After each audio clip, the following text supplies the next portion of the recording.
Well, passengers on board SpaceX's Dragon capsule are set to be the first ever private citizens to conduct a spacewalk after a successful launch in Florida.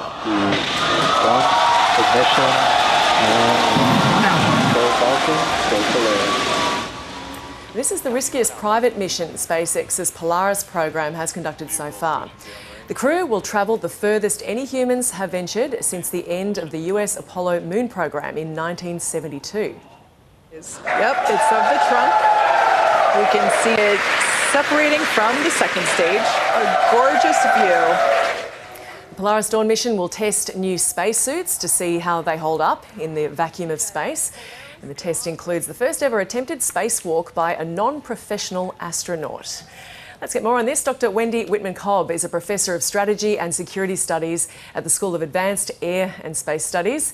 She joins us now. Dr. Whitman-Cobb, this is a historic moment. How ambitious a project is this? This is quite a big project, especially for a private company to be undertaking. We've never seen a private company attempt to do the things SpaceX has. It's always been states like the United States, Russia, and even China. So this is pretty ambitious. It's one of the most risky things that you can do in spaceflight, exposing a human to the vacuum of outer space where many things can go wrong.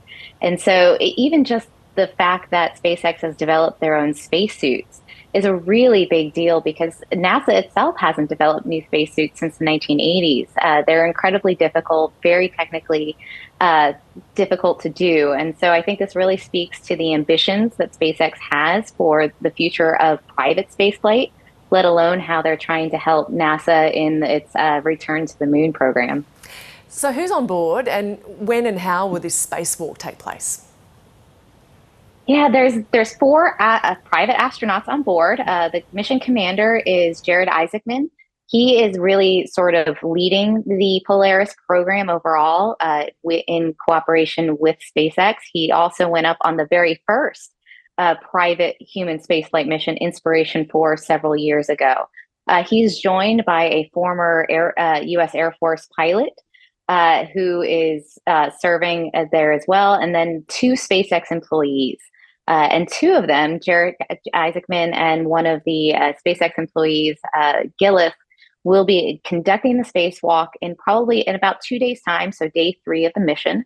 And actually, all four of them will be exposed to space and will be suited up in those SpaceX spacesuits.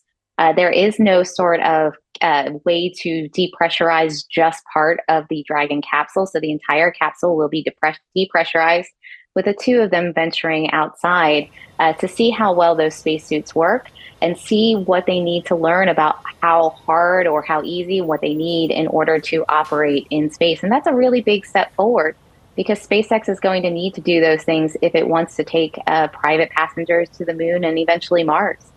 Indeed. Is it risky? It is. There's just so many things that can go wrong with space generally. So if you think about what's happening where they're actually going to be conducting the spacewalk, not as high up as their highest orbit will be, but still there's a lot of risk in low Earth orbit. There's space debris, thousands of pieces of which can't even be tracked. So they're going to be in a very safe orbit. Those suits are designed to withstand impact from small pieces of debris. Of course, there's not going to be oxygen except for within their suit, so that's obviously difficult.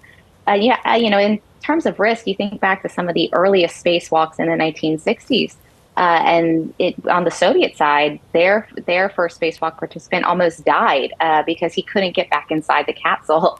His suit had swollen up in the low gravity of outer space. So that speaks to the difficulty, but because this is a private company, they have every reason to pay attention to safety because should something go wrong, that's a very big loss of money on their end. So they have every incentive to make sure that this is as safe as possible, and they would not do this unless they knew they could carry it out safely. Dr. Wendy Whitman-Cobb, Professor of Strategy and Security Studies at the School of Advanced Air and Space Studies. Thank you so much for joining us. Thank you.